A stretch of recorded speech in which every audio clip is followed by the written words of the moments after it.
Épisode de SmackDown se déroulant du côté de Saint-Louis dans l'état du Missouri, il est le dernier épisode de SmackDown avant Fastlane. What's up et Catchaddict, c'est Jimbo et aujourd'hui on se retrouve pour les résultats du SmackDown du 6 octobre 2023.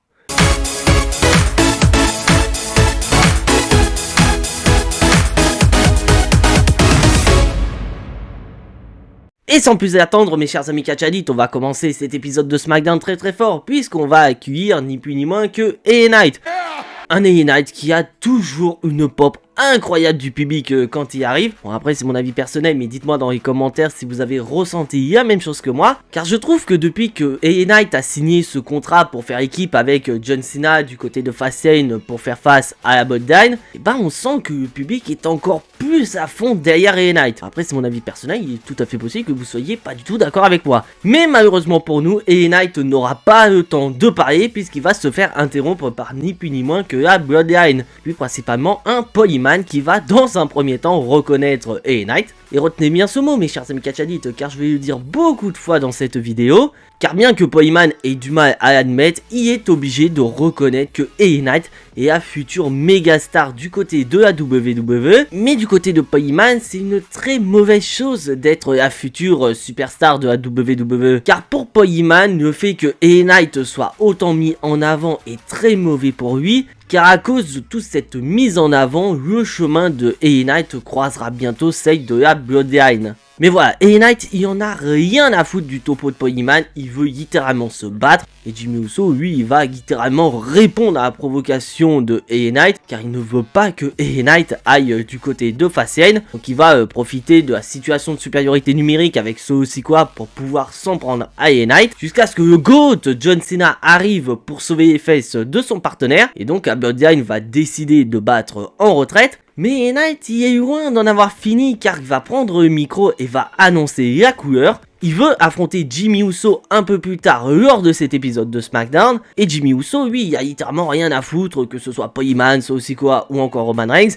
Il va accepter le défi de LA Knight. Et c'est donc officiel mes chers amis Catchaddict, ce soir dans le main event de SmackDown, LA Knight fera face à Jimmy Uso. Un opener que je trouve assez classique, mais un très bon opener.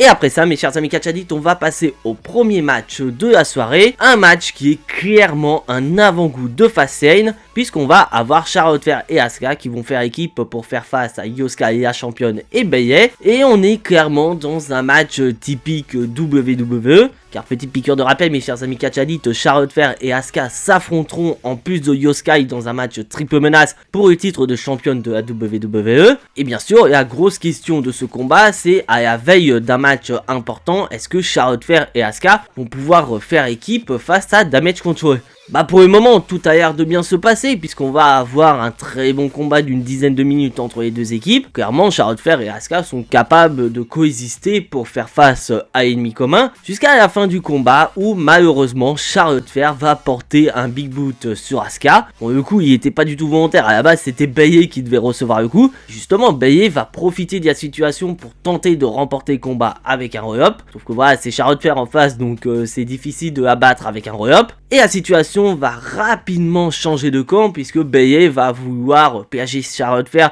en tentant de porter la fameuse prise en 8. Et peut-être que Bayley n'a pas trop supporté que Charlotte Flair se foute littéralement de sa gueule la semaine dernière. Sauf que voilà, celle qui se trouve en face de Bayley, c'est pas n'importe qui, c'est quand même Charlotte Flair. Et Charlotte Flair va réussir à contrer la prise et balancer Bayley sur Io Sky. Donc ce qui fait que Charlotte Flair a le champ libre pour porter sa Natural Selection sur Bayley pour le compte de 3. Et ainsi donner la victoire à son équipe et montrer clairement que c'est elle la grosse favorite de ce match triple menace du côté de Fastlane. Et malheureusement j'ai peur que ce soit le cas mes chers amis Catchaddict, car clairement j'adore Io Sky, j'adore qu'elle soit championne, mais tu sens que du côté de WWE pour pouvoir redonner des couleurs à ce titre de championne, bah Charlotte Flair est la meilleure candidate pour ça. Après j'espère me tromper sincèrement.